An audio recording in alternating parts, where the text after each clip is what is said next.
welcome to episode 26 of the Sales Syndicate podcast. Last week was a bit of a break for us in that we jumped on Rev Genius. WTF is RevOps, but we're back this week with a Selligence Zones episode, and we're also joined by a Selligence employee, one of my colleagues. So I will let him introduce myself, but I will hand over to George. Thanks, Jamie. Yeah, good to be on. I know you've been nagging me for a while now, so felt it only right. I give my 2 cents and talk a little bit about my journey at Selligence and where it all started in sort of beta mode 4.5 years ago now, and now living it up in sunny Tampa and everything in between. Yeah, you know, George says I've been nagging him, but I think anyone internally will tell you that if there's one person that likes to get his face and his smile out there, it's George. So I think he was just being polite, not pestering me to get on the podcast. But I'm sure it's going to be a great episode. And as George said, we're going to be talking about the last 4 years of his journey, particularly at Selligence, and his move to, or eventual move to Tampa, which is where he's living now. So we're going to break it down chronologically. I think it just seems like the easiest way of doing it. And I think if we rewind the clock, I'll hand it over to you for the first, let's say, 6 to 12 months. And I think we're going back to 2019, isn't it? Yeah. February of 2019, first job out of university. Sort of stumbled into it, to be honest. Actually applied for a researcher role within what was Talent Ticker at the time. Spoke to the head of research, Scott, got on quite well. Looking back, research definitely wasn't the function for me, though. Unfortunately, Nick Vaughan, the CEO, sort of pointed me in the direction of sales, which I was very hesitant about to begin with. Had the whole sort of car salesman mentality or understanding of sales at the time, and was really looking for more of a big four route or something along those lines. But he told me I'd be the first person within that sales function, that we were building a really exciting, innovative product, which he went into in a bit more depth and did sound genuinely interesting, and that he needed someone to help him, because we know he wears a lot of hats across a few different businesses at the time, to really just help with getting our product to market, because at that point it was very much in beta mode. So took what felt like a bit of a gamble at the time. In all honesty, didn't think I'd be there probably much longer than 6 to 12 months. But almost instantly began to really love the day-to-day of that role, which was, I guess, technically a sort of business development analyst position. Really, it was everything from trying to define our ICP, our target market, but more so my time was probably spent, which is quite unusual for a sales position, on the product side, because we were only really in the early stages of getting people onto the platform. So it was, on one part, trying to do as much prospecting and email outreach as possible. I actually used to use Word documents to track who I was emailing before we got the budget for a small CRM. And really just then trying to get onto demos, trying to get onto as many client calls as I possibly could to then take that feedback back to our technology team. And I almost was more of a technologist at the time, although I have zero technical knowledge. I was spending more time with them than I was anyone in a sales or marketing vicinity. I was just going to say, like, that's proper startup mode, right? So you've come out of uni, which, you know, everyone's first job is a bit daunting, but you've come straight out of uni, which is a pretty laid back life. I think when we look back now at, you know, age 30 odd, it's pretty laid back at uni, and you've come straight into the world of a proper roll your sleeves up startup. Yeah, it was definitely a surprise, and I did have friends at the time who were a few months into like a big four or banking type position, and everything is spelled out for you for the next 10, 20, 30 years. Like, you know how long it takes to get a promotion, you know exactly what you're going to be doing in 6 months' time. Not always, but obviously these huge multi-billion-dollar companies, they've got their training processes in place. And yeah, I was sort of Wild West, really, sort of thrown into wearing many hats very early on. But looking back, I wouldn't have changed any of that, because I think it made me learn so quickly. And although I didn't have any proper sort of training as such, I was learning a lot from technologists who are some of the best in their field, researchers, and then also sharing office space with recruiters. I was learning some of that sales piece, and there was also just putting a lot of emphasis on myself to have to self-develop and look at podcasts and any training material I could find to, you know, essentially understand what sales was, understand what our product was, and how we were going to help our potential clients solve problems. And you said you originally applied for a research role. So what did you do at university then? So it's history and economics at Cardiff University, and obviously the history sort of aligns quite nicely with the research. Even with economics, I was never overly mathematical. It was more about looking at economics of development or economic history. I relied on a much smarter individual than me to help me through my more math-focused exams. So yeah, I felt like it was, on paper a good fit. I think, looking back, my personality type and my strengths definitely align more with, a customer-facing position than more of the analytical side of things, which I think I wouldn't have lasted very long in. I tell you what, I never would have guessed if I had to put my money on it that you would have done history and economics at university. And Smart than that's I look. not even that. I just think like because you are an extremely confident, charismatic individual, perfectly suited. You could argue for sales, and it's like you just don't imagine that person to have done history and economics at university. Yeah, I mean, I have to say, I'll probably come onto this more later, but my understanding of sales is so limited, and I imagine the majority of people who have never been in sales have a completely different perspective to someone who's lived and breathed it for, 6+ months even, because it's so much more strategic, so much more consultative. There's so much more studying you need to do than what I typically thought was just going to be a bit of confidence, gift of a gab, and you're going to fly. There's obviously so much more to it than that, and it's going to depend on the role, the industry, the company that you work for. But I think the fact that sales had so many more layers to it than I could have ever envisaged was part of the reason that I found it so interesting.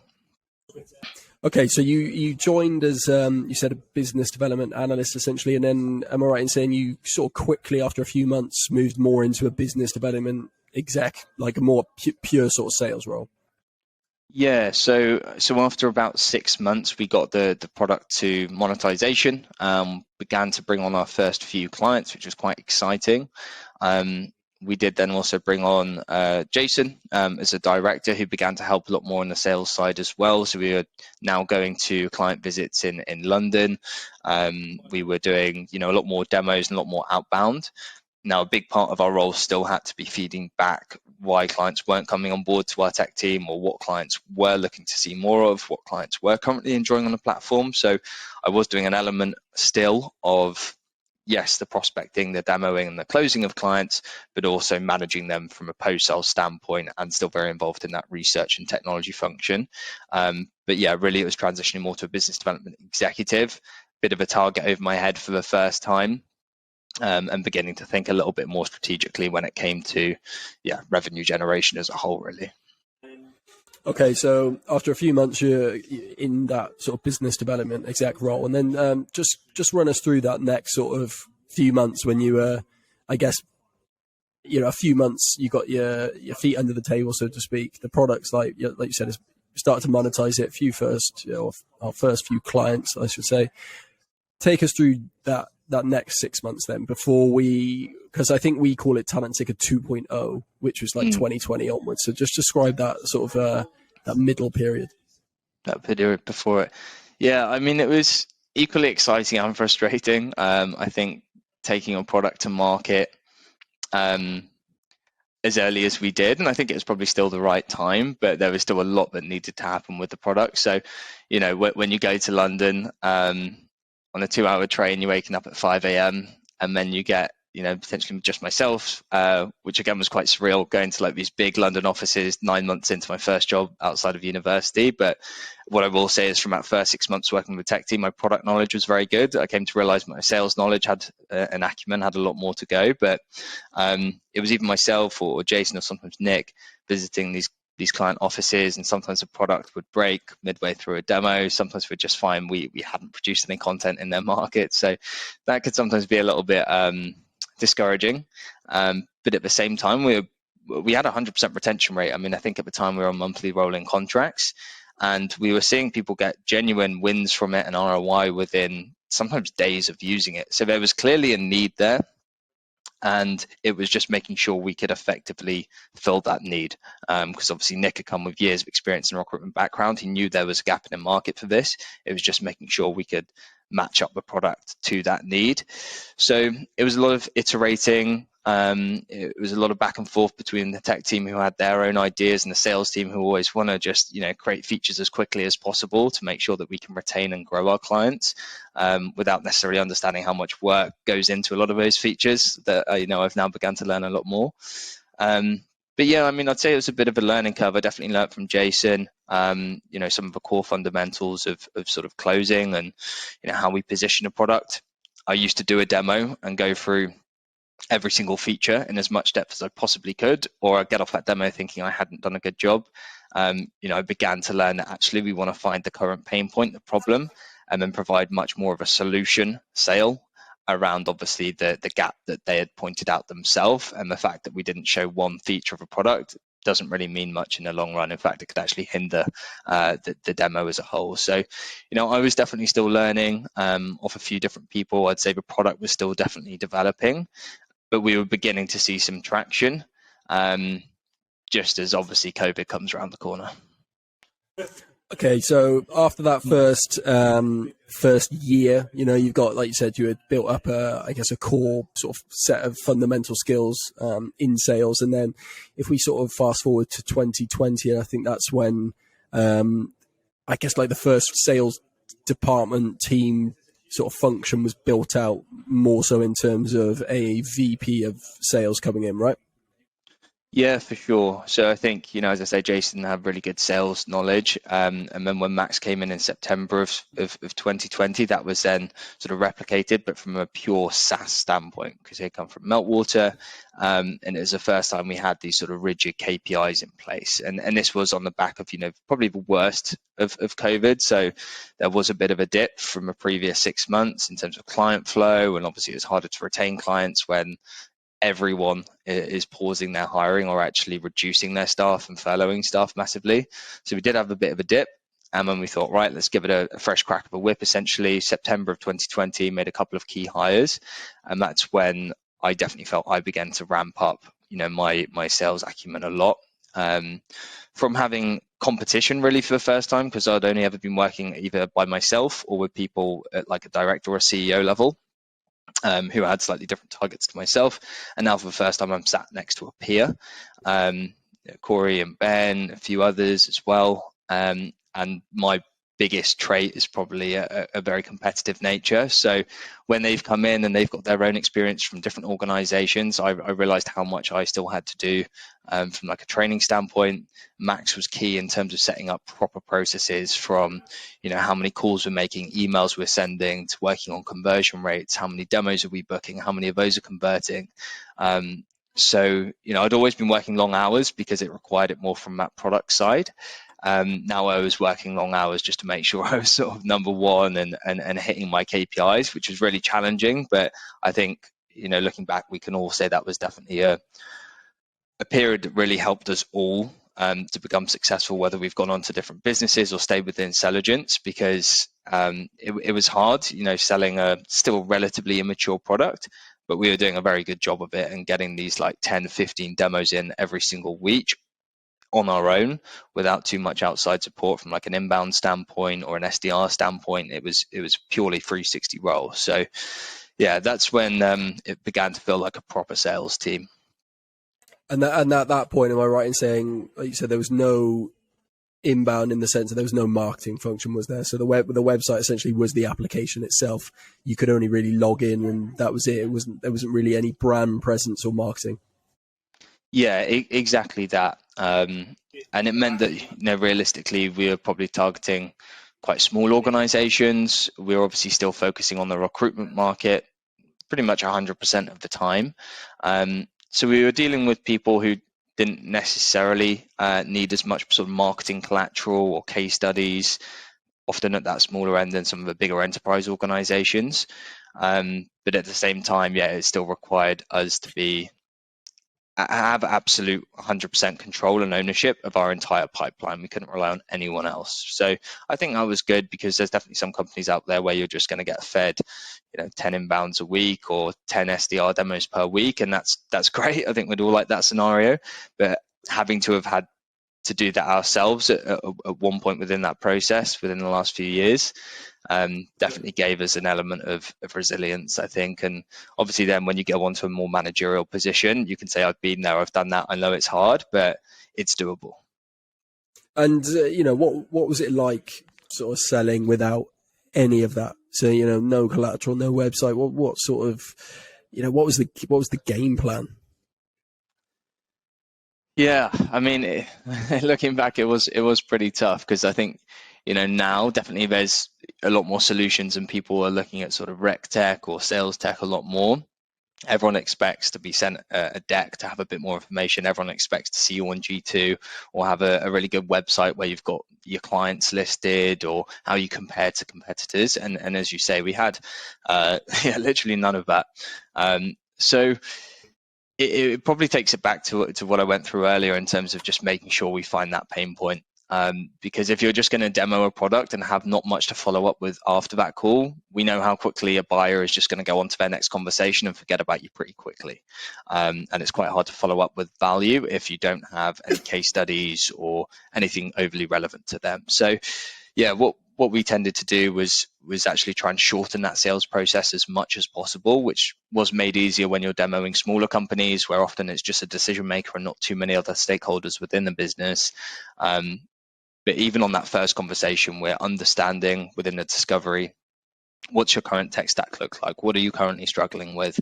What are the core goals of your business, sort of 3 months, 12 months down the line? Understanding if we could obviously help with one of those objectives.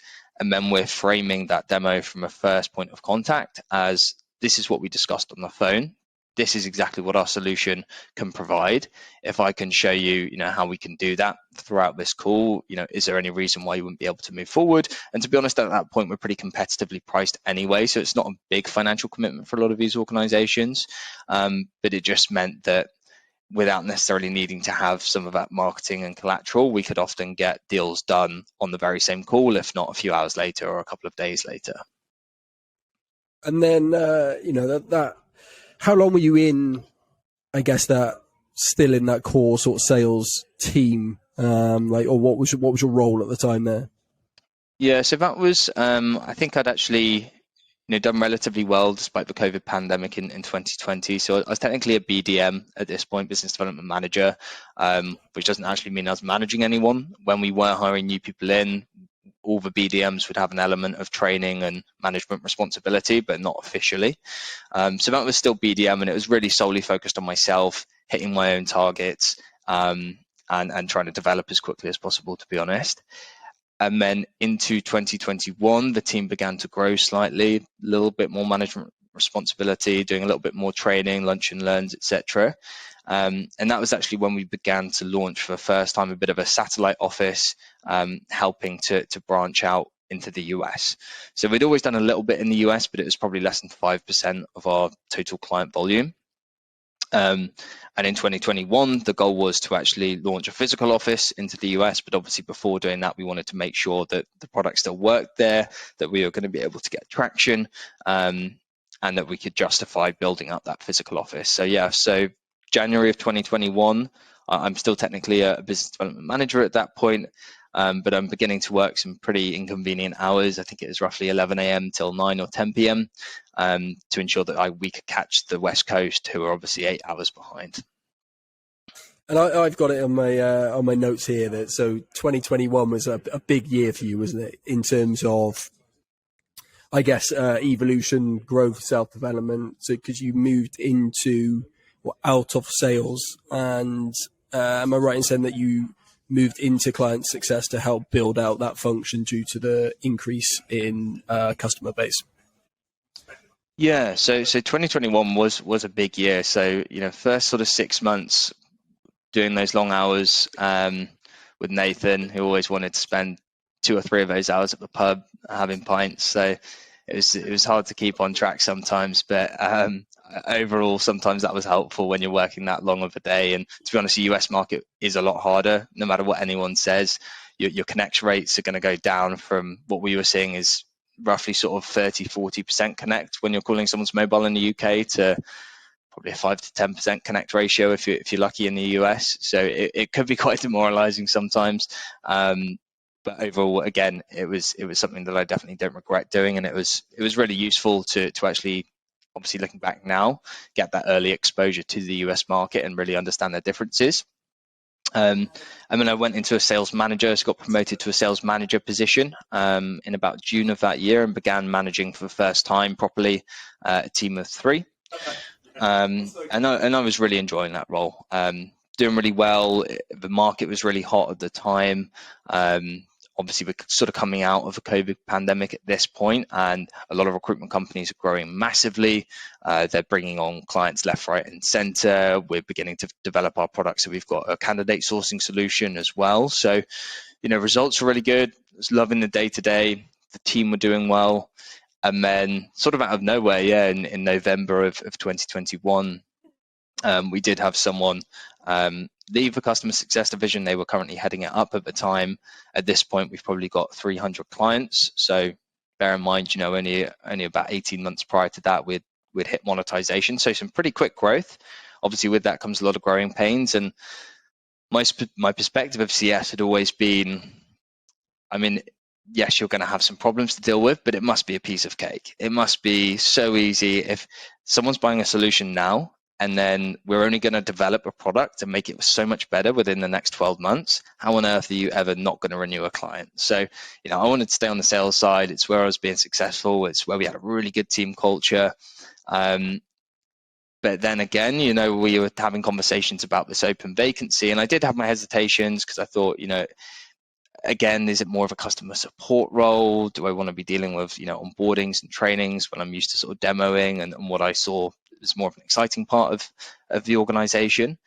But the more I thought about it, the more I really thought that it was going to help to accelerate my career and just my overall knowledge of a company, because doing sales is great, but you can become quite siloed and tunnel visioned in terms of it's just target after target, especially when you're on monthly targets. As soon as the month is over, you're focused on that next target.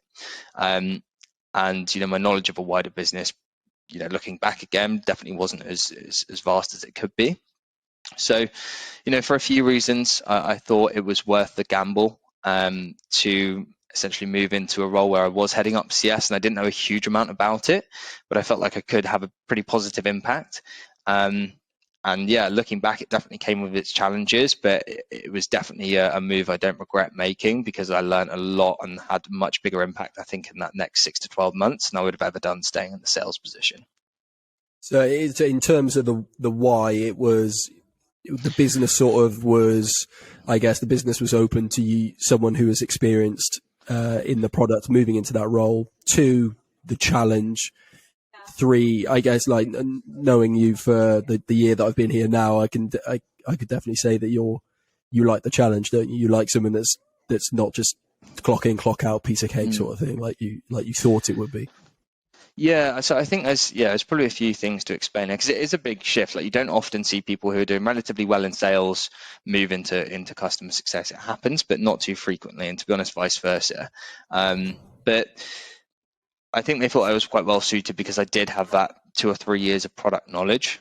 I've been demoing the platform for a while now. I've been staying close to the research and tech teams. I'd always been quite vocal in terms of where I thought we could develop a product, or the data partnerships, or whatever it was that we are currently working on.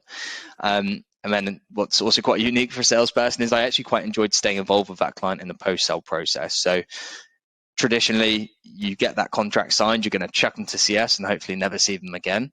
That's a lot of salespeople's mindset, and then there's nothing wrong with that. It arguably makes you a lot more efficient. But I did actually want to often see those clients have success, and often sometimes with a goal as well of growing that client. A lot of our clients will come on board with 1 license with the vision to grow it to 5 if it went well. So I was also quite ingrained in that journey. I wanted to stay involved with this customer success team and see how's this client getting on, how's he doing. He wanted to achieve XYZ goal. How's he trending against that? So I think that part of not necessarily a skill set, but mindset was definitely quite aligned with customer success. And then I do think, in all honesty, we had some really good processes and tools in the sales teams, which just weren't necessarily replicated in the customer success team at the time. So having learned that part of sales, I definitely felt like I could make quite a big impact on a customer success team, even just from like a process reporting, what meetings are we having in the diary each week. So I definitely felt like I could have an impact. And then, yeah, for me, it's, how can I climb a career ladder? How can I learn as much as I possibly can in a short space of time as possible? And although I thought I was probably going to take a bit of a hit on my enjoyment of a day-to-day, I definitely felt like in the long run, it's going to pay off if I've now, managed within the sales team and the customer success team, which has, enabled me to move into the role that I'm currently doing. But yeah, those are the sort of main reasons behind it.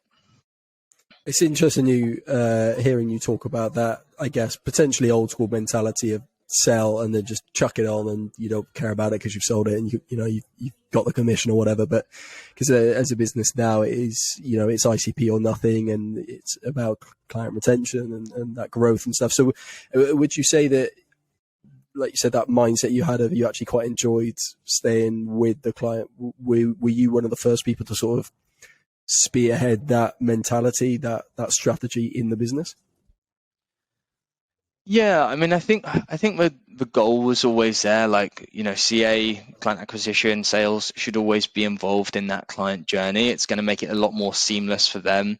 It's going to show continuity. It's going to make sure that whoever's onboarding them is on the same page as the salesperson in terms of why they came on board in the first place. Like, we always had the goal to make that journey very, very clear and defined and consistent.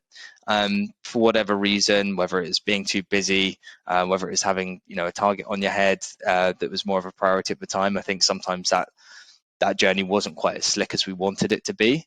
And I would say, yeah, hopefully the CS team would agree. At that time I was probably on the better side of like remaining within that sort of client success journey of a client, and subsequently probably had higher retention rates, higher renewal rates across the clients that I was bringing on board.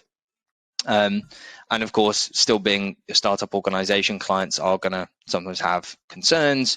There's going to be some product bugs and issues. Overall, majority of clients are more than happy in making good ROI, but there's always going to be some sticking points. So yeah, I felt like it was only going to benefit the client and probably only going to benefit myself whilst I was in sales to stay involved in that client journey. And depending on how a team structure is currently set up, I would advise, often companies will have policies you can stay involved in the first 3 months, 6 months, and then get credited for any upsell within that period. So I think it's always worth, keeping an eye on your clients, even if it's just from a relationship standpoint. You never know that they might give you a referral 6 months down the line if everything goes well. They might be part of a wider organization. They might have a group that they're involved with. So I see no real downside to staying involved with the client, and obviously quite a few potential upsides. Well, I was going to say, for when you mentioned referral there, I think in Q1, referral was one of the most listed sort of self-reported attribution. Like, where did you hear about us form fills for our inbound? So it's obviously paying off, 2 years down the line. But okay, so you've in 2021, you've moved into that sort of head of CS role. Do you want to just run or describe to us how that team changed over the course of 2021? Growth, client growth, new processes and things. Yeah, for sure. And to take it back, my perspective of CS being relatively easy, of course, with the odd issue to resolve, but renewals, upsells must be a piece of cake. And I couldn't be further from the truth, really, because within a startup, within a large organization, you've got customer support, you've got technical support. They're just making sure that a product works as it should, really, for the client, and they've got all the resources that they need. You've then got customer success, who is helping that client strategically to achieve certain goals that they've set out, with your product, with your solution to achieve. And then you've got growth teams or account management teams who are looking to monetize those relationships, deal with renewal conversations, any negotiations, and you might even have a director who's dealing with, more serious turn churn conversations, or even some of that cross-sell, upsell conversation. So yeah, in a startup, a CS individual is doing all of that: technical support, customer support, client success, across often a very demanding client base, because some tools are going to be pretty slick and easy to onboard. Others require that human interaction to make sure that it's embedded effectively. And ours, at that time was definitely on the latter side. It was helping with integration setup, saved searches. It was making sure that every single person's platform was developed specifically to help their needs. It wasn't just a one-size-fits-all solution. And then it's checking in with them every couple of weeks, providing additional training, updating them on new products, and doing, even if it's a slightly larger organization, doing these quarterly business reviews. How are you trending against these partnership goals? What does the product usage look like? Who do we need to swap out in terms of low usage users? Who's doing really well? How can we replicate their process across the other teams or the other users? So you're wearing a lot of hats, and often you have to be a lot more reactive than you'd like. Ideally, a client success team is always going to be proactive. Who are my high usage, high health score clients where I'm going to have the option to upsell or get early renewals from them? And then who are my low usage, lower health score clients who are going to be more at risk of churning when it comes to the point of renewal? And really focusing on proactive outreach. Can I reach out to other stakeholders? Can I do anything quite creative to get them back on the platform? Maybe they've got a new company goal that they want to achieve. Maybe they've hired someone into the business who we can swap the license to. So all these things are going through your head every second of every day. But when you've also got clients coming to you who need training, who need help with certain requests or tickets, it's a very demanding job. And I felt like, realistically at that time, there wasn't much of a process. Renewals weren't really getting tracked anywhere. We didn't necessarily know our net retention rates or churn rates. We didn't really know the reasons why people were churning, and upsells were almost non-existent because it was quite reactive. And typically for growth, you need to be quite a proactive team. So really from day one, it was just trying to understand, really compartmentalize, where are our client base at? How many of them are happy and using it daily? How many of them are we actually solving a problem for or helping them to achieve goals and seeing an ROI? How many of them are in that middle period where they check in occasionally? It's useful, but it's probably a nice to have, not a need to have. And then how many are regretting buying it in the first place? So it's really just trying to segment those different areas of our clientele and then come up with a strategy to obviously make the most out of each one. So we want to move that red into green as much as we possibly can. We want to move that green. We want to keep it there, but we also want to see if we can get some upsells and see if we can get it into new departments, new offices, etc. And then obviously that middle patch, we also want to just get using the platform slightly more regularly and see if we can hit on maybe a different pain point they have to get them using the platform. Because often it's not even going to be that they don't see value in the platform. It's just they're stuck in their current habits, and a new tool is often going to be hard to adopt. So we just need to make sure that they know why they're using it in the first place, why their boss bought it in the first place. Keep reiterating that, show them how other clients have achieved similar goals and objectives for using us, and hopefully just increase those usage rates, increase people who are giving us good feedback, NPS scores, etc. To a point where we can be quite confident that 80-90% of this client base is going to be renewing or upselling with us. Now, how big was the team at that stage then, in terms of sales versus CS? Yeah, sales was a lot bigger. I think we had roughly 6 in a customer success team, and at that point, something that we changed slightly further down the line, the CS team would be doing the onboarding and kickoff call right through to the renewal conversation. Now with my help on a couple of different bits and pieces, we were a couple of months later then bringing in onboarders who would deal with the first 30 days of a client's journey, because there is a lot of integrations and again that habitualization of a product, that training really needs to be focused on the first 30 days, which sometimes a client success individual just doesn't have capacity to do. But yeah, we had about 6 in the CS team, and I'd say closer to 20 in the sales team, because at this point we've got the New York office. I think we're beginning to open up the Tampa office. So we've probably got 10 SDRs and 10 AEs. Okay, so next year, 2022, I think I joined in April 2022. So I saw most of 2022, but that was another massive year for yourself, and for the business in general then. So let's go to 2022, because that was a big old year for you, wasn't it? Yeah. I mean, the growth was still huge within the organization. I think Q1 2022 was our biggest ever. Again, good market, but products really beginning to gain traction, which caused its own sort of difficulties in the CS team, because as I just explained, we were relatively slim and the sales team are very big and firing in some good deals. So the capacity of each CS rep is getting stretched pretty exponentially. But what we are also beginning to do now is focus on upsells, winning back clients who have previously churned because we've developed these new product updates. So for the first time, we're beginning to see growth come into play as a revenue stream, something that just didn't happen in 2021, as well as actually understanding that a lot of reasons that companies were churning previously could easily be resolved. Maybe it was a certain part of the platform wasn't working as it should, and it was just a user error that required a bit more training. Maybe it was a feature that they'd been awaiting and we've just introduced it. So we're beginning to see slightly less churn as well. And overall, the CS performance is pretty good. We've got more clients renewing, we've got more clients upselling. We've still got our challenges, of course, but overall, we're moving 100% in the right direction and beginning to get a bit of specialization within that CS team as well. So recognizing that some people were really great at training, and that's probably what they're going to spend 90% of their time on. Some people were much better at actually dealing with the turn churn and negotiations, and others were maybe really good at actually dealing with more of a customer support or technical support side of things. So we're beginning to specialize slightly in as well. And then at the midpoint of 2022, Katie joins, our CS director, and it essentially enables me to focus on the fun stuff in CS, the stuff that I enjoyed. So I'd earned my stripes sort of dealing with these slightly more difficult cancellation calls, turn churn conversations when they came around, putting in these new spreadsheets and processes to be able to actually get some visibility on our customer success team. So it was quite strenuous at times with a growing client base as quickly as it was. But now with Katie coming in and bringing in a lot more customer success knowledge than I had from previous organizations, it actually enabled me to step into what was the head of growth role in I think August of 2022.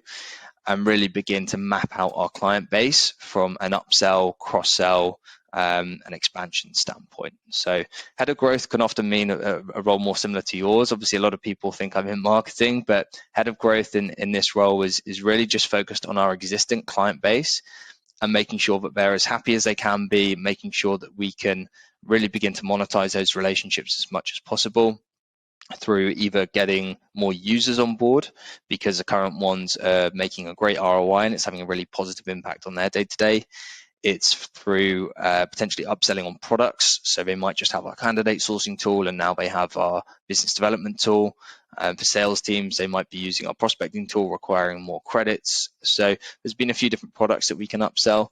And then there's also the ability to cross-sell as well, which obviously means we might be working with the London office of a certain organization, but they actually have just as many people based in San Francisco or New York who have never heard of Selligence, particularly within these more enterprise accounts. So it's almost starting a new sales process with the added benefit of having a bit of a case study and probably a champion behind you. But that was where, probably when I was heading up the CS team, about 10% of my time was spent. Now it's 90% of my time is spent purely on monetizing existing accounts. In terms of, because there was CS, I guess customer support or customer success execs, I'd call you maybe, and then customer success managers, and then a head of growth. So how did it work in terms of, because the CS guys obviously would want to be proactively trying to upsell and cross sell. So how did it work with you being in sort of the growth, and what are you all still actively doing that sort of stuff? Yeah, so the way it works, and it's what we've been working on for probably like the last, I guess sort of 8-9 months now, is typically I want to be involved in a conversation with their decision maker. It could be as early as a kickoff call before we've even started on the platform. It could be a quarterly business review 3 months in, 6 months in, etc. And really understand, obviously we want to understand what does good look like for you, what company and partnership goals are we looking to help you achieve through Selligence, and that's often where a customer success team will stop because their main goal is going to be retention and renewal. What I want to understand is, okay, that's what good looks like to retain you as a client. What do you need to see to grow this account with us? Because as I say, a lot of these companies came on board with what we call a land and expand mindset anyway. So we might have 5 people out of a team of 50 using the platform. And I really want to understand what's it going to take for those additional 45 people to also get their own licenses. And sometimes that's going to come down to a monetary ROI. So it might be a 10x ROI. Sometimes it's going to be time saved in a day. It might just be if these guys are saving an hour a day in research and admin, and we can replicate that across the entire company, that's good for me. Sometimes it's just going to be adding contact data or events into their CRM, so using us more as a data enrichment or validation tool. But as long as I understand that, then I can keep them accountable. So when we've achieved that goal, so we stay in close contact with the CS rep, whether it's a customer success manager, customer success executive, very similar, probably just slightly differentiated on how big of a client they're managing and size of portfolio. But I'll be staying very close to them, and I'd say, hey, John from X company said that he needs to see a 10x ROI. How are we trending against that? And as soon as we're getting close or we've hit that goal, I'll be on the phone to John, and we'll be setting up a call with him to understand, right, this is what we've said. We've helped you to achieve that objective. Now let's look at rolling this out across a wider business, because at that point, it's only going to make sense. If you're making a 10x ROI on 5 people, imagine what the ROI could be on 50 people. So it's almost silly not to expand your relationship at that point. So that's really how we work together. I wouldn't be able to get upsells if the CS team weren't working very closely with each individual user to help get to that ROI, because often it's going to be making sure they have their saved searches set up, they're using it daily, they're using it in a proper workflow, so it's not just sending one email or making one phone call and hoping that it converts. It's an omni-channel approach with 7-8 touch points. That's where they're going to see the success, but that could be harder to implement than it sounds. So the CS reps are going to keep that particular user, that particular account, using the platform, using it correctly, and then I'm the one who will then hopefully step back in a couple of months' time and work on a little proposition for them when it comes to growing the account with us. So before we go on to something big that happened in October for you personally, I think it was October. What was the you're in that sort of head of growth. What was the biggest success story then from client base in I don't know, 2022? I think I've got a couple of names in my mind that were particularly big success stories. But what was one of the biggest success stories from a client perspective? Yeah, so I think looking at the year as a whole, we'd done $0 or £0 of upsell, and maybe a couple of K in 2021, but really it was negligible. And then in the first half of 2022, when I was in the head of CS, we're beginning to see some consistent, about 5 times that, so maybe 5 to 10K a month coming in this upsell and win back, pretty consistently, and it's not a huge amount, but it's something. And then when I moved into a head of growth role, we're suddenly seeing that go up by 4 or 5 times. So just seeing those numbers on a spreadsheet was pretty, I think, good for the whole company, because I think upselling and growth is one of the biggest signals. Obviously, you've got product market fit and that your clients are actually enjoying using the platform, of course, with retention as well. But seeing those numbers increase was a really good signal. And I think, specifically within probably the back end of 2022, we had over 10 clients won back. So that means they've churned in previous years, and that could be for a multitude of reasons. And they're now utilizing Selligence again. Pretty much all of them on a bigger subscription they were on last time. A lot of them we provided some access to, because obviously trust is going to be a little bit damaged if they've used something before it hasn't quite worked. So in some situations we'd give them some access to the platform, or at least a very thorough demo. They could see the huge advancements that we've made to Selligence in the time that they've not been with us. Because we were a massively expanding platform. Like every single month, there's new product updates, there's new data partnerships. So a lot of the time they were just awaiting a feature to go live in the first place. A lot of the time they were stunned by how much we'd done in the last 2 years. So I think the fact that we brought back so many clients, and the fact that they're pretty much exclusively still with us now, was a really good sign, and something that I didn't actually think was that possible prior to reaching out to them. And then we also had our biggest upsell. It was recruitment company. They went from not really using the platform at all in the first half of 2022. We had almost no relationship with their main stakeholder, decision maker.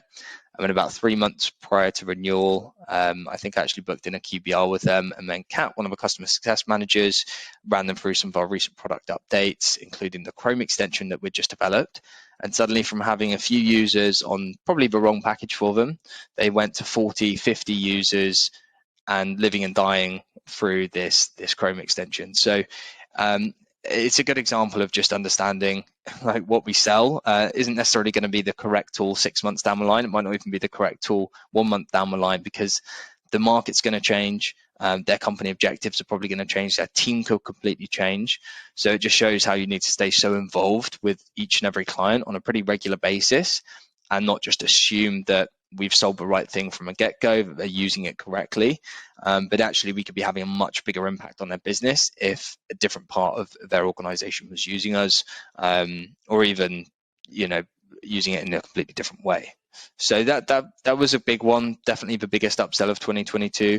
And then we also had a couple of our more enterprise accounts grow into new offices, which is always a good sign as well when we're getting on, as I mentioned earlier, not just one office, but actually we're beginning to get that virality across a business. It's word of mouth. It's clearly having an impact on one team, and the other team's getting jealous and they want it. That's the ideal scenario for me, is that it's almost happening organically, that each and every user or person within that business wants a license. I was going to say, I think the first sort of example you gave there was the one that I had in mind. So glad you covered that. But one of the other big things for me is we do a monthly town hall, and I guess pre you moving into that head of growth role, we never really openly reported on performance or figures, because, like you said, there weren't any. So I think it was great to see every month actually looking at those figures of, actually, here's what growth have done, and here's what, actually seeing that as a number up on a board as part of the performance and not just sales. It was like there's actually growth and upsells and things, which was really, really good. So I think that was a massive sort of bonus as well, sort of seeing that like pay off and, turn into some real money, basically. So yeah. Let's move on to that chunky thing then that happened for you personally in October. So what was it? What happens? You're still alive, so it obviously went well. But yeah, run us through it. Alive and much more tanned. Yeah.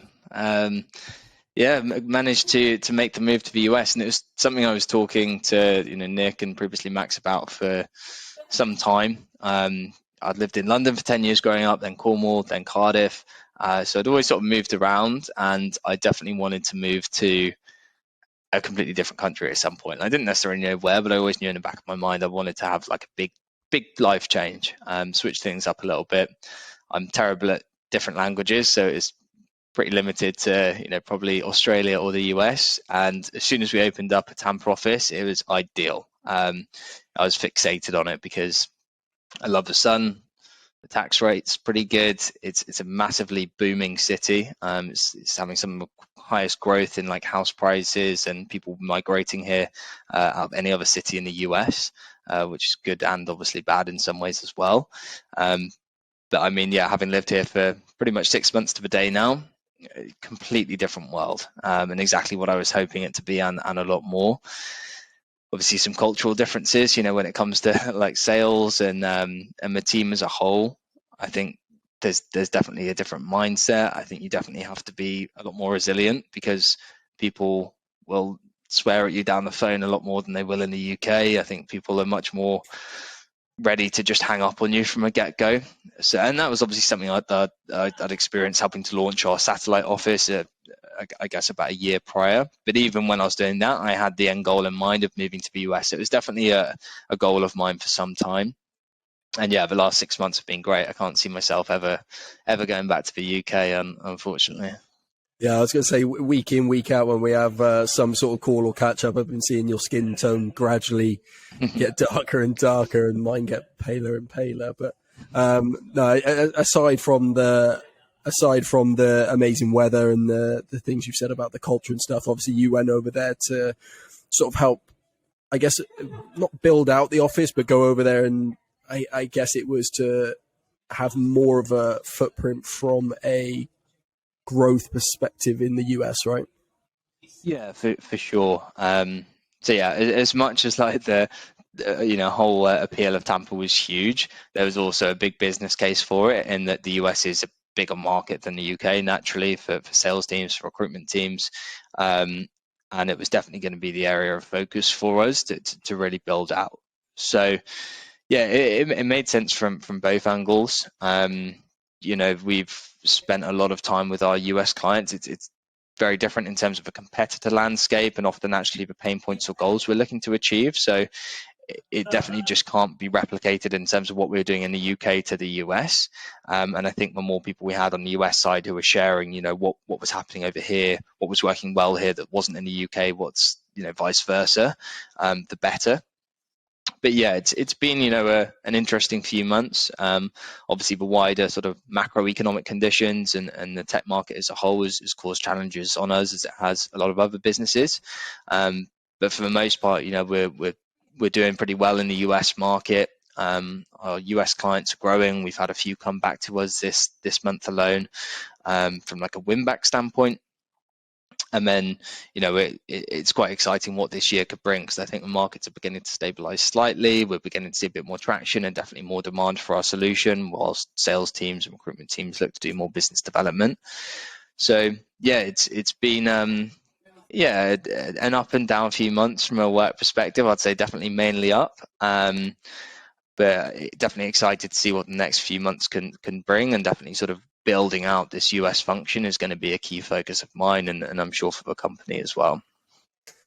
So the title of this video was Business Development Executive to Head of Growth in 4 years. And, I think over the last 50 minutes... 3.5 technically, but yeah. Okay, there we go. There's the competitive nature coming out. The true colours are coming out. He's relaxed now after 50 minutes. No, so that's a whistle-stop cover of the 3.5 years. I'll have to change the title. 3.5 years of, moving into a startup with basically no process, no function, not even a product at that point, through to head of growth, delivering consistent, growing, revenue for the business, from a growth standpoint. So we touched on one of your, I guess, biggest success stories for 2022 in terms of like client success and the growth, sort of success stories there. But over the course of those 4 years, just in a personal development point of view, what have been some of the highlights aside from the tan? Can't think of anything else. No, I think, it's been a roller coaster ride. I don't think anyone who's been at Selligence for more than a few months would argue with that. And I know that's just being part of a startup.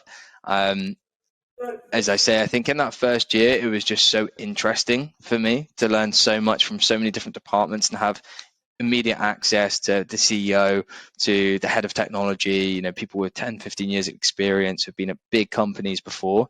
And I'm there, this fresh grad, not really knowing what I'm doing, but like having a really big impact on a product roadmap. That to me was really exciting. And I would always advise people, it depends on, what you want to do, but I do think a startup is always going to be very exciting, and you're going to learn a lot very, very quickly.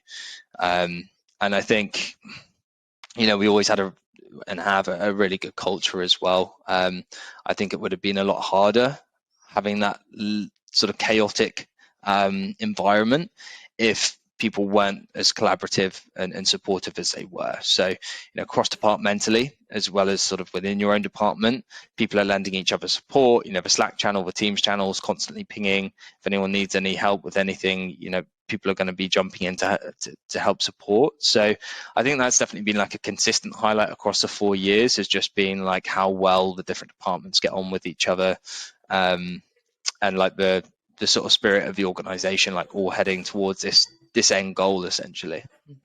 Yeah, I was going to say, it's not chaos for chaos's sake. It was chaos from the point of view of like everyone was incredibly busy trying to scramble for that ultimate goal, right? It wasn't just, lack of skill or lack of work ethic. It literally was just a case of there's so much opportunity there.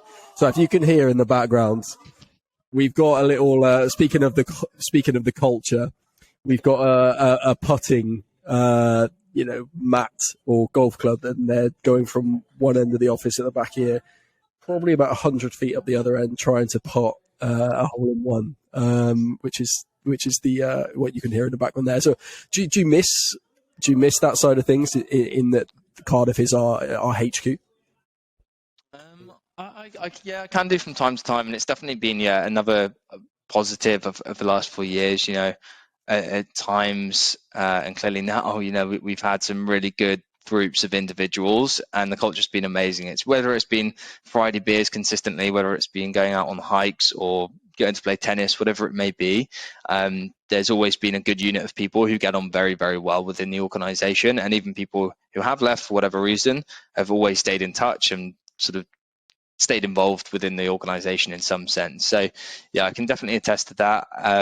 It's hard to miss Cardiff when it is 30 degrees every single day, I must say. And for anyone contemplating the move from the UK to the US, I will say that one of the biggest differences for us has been in an apartment building. There's activities thrown on every single day, and you meet everyone in your building within days. Whereas in Cardiff, I didn't know my neighbour after 3 years in our apartment building. So I will say that despite the team being quite small here at this point in time, the wider sort of community of Tampa has definitely helped to alleviate that. So we've still got enough to do on a weekend. But no, I mean, I'm coming back to Cardiff in a few weeks' time, so definitely looking forward to getting that hole in one. We should have done this podcast live when you were back, so I could see the tan in real life. But no, I think it's interesting because what you were saying there about the community sort of culture that's out in Tampa that you don't necessarily have in the UK. I think when it is hot in the UK, like when it is 28 to 30 degrees, everyone is out having barbecues with like 20 other people and family and things. And I think it is just down to the weather. Like if you know it's going to be raining 60% of the year, you tend to just stay to yourself in your home and just chill out, don't you? So we are very jealous. Every time someone gets off a call with you, they talk about Tampa or the weather or the beach or whatever. So what? Just to finish off, then 56 minutes in, what is next? Like what is in terms of I don't expect you to reveal that you're leaving next month, but like what's next in terms of what do you want from the future? You've gone from sales to CS. Is that where you want to be staying now, or is it just go with the flow? Yeah, it's a question I keep asking myself, because I think when sounds like someone's got it. It's a question I do keep asking myself, because I think when I've had more sort of leadership in the past, in terms of more people above me, there's always been a clear roadmap in terms of you need to achieve X goal, whether that be financial or whether it be, training people or getting my team to be successful. And then by June, you're going to be promoted to this position. Obviously, as you sort of climb a ladder, your success becomes a lot more linked to the organization's success, and it's harder to be as specific. So, going into each year, I always like to have a goal of like, what do I want my job title to be? Where do I want to be in, 12 months time? And I found this year probably the hardest, just because I feel like there's so many more external factors than usual that can influence it. But I think from like a day to day, as long as I'm still learning, as long as I'm still putting myself outside of my comfort zone, like doing podcasts occasionally and embarrassing myself, then that's definitely one thing. I don't ever want to be in a role or position where it's just mundane and it's like clockwork and I'm not really having to think about anything. I want to put myself into slightly more challenging positions, both inside of work and outside of work. I do think, and part of the reason I stepped into customer success was that it does give me a very well-rounded knowledge of the sales function, what they do wrong, what they do well, and then the CS function. And this gap in between where I think both of them have different understandings of what the other team do, and it's often quite misaligned. So I think the fact that I can sort of understand why sales think this about CS and why CS think that about sales, but also then sort of combine the two and give a more honest reflection is quite handy to going into a position that could eventually at some point in my career there'd be the interlink between the two, whether that's a VP or director position at some stage. So yeah, it's hard to give specifics, but I mean, I really enjoy sales. I really enjoyed customer success and definitely the growth aspect of customer success. And if I can combine the two at some point in my career, I think I'd be a happy man.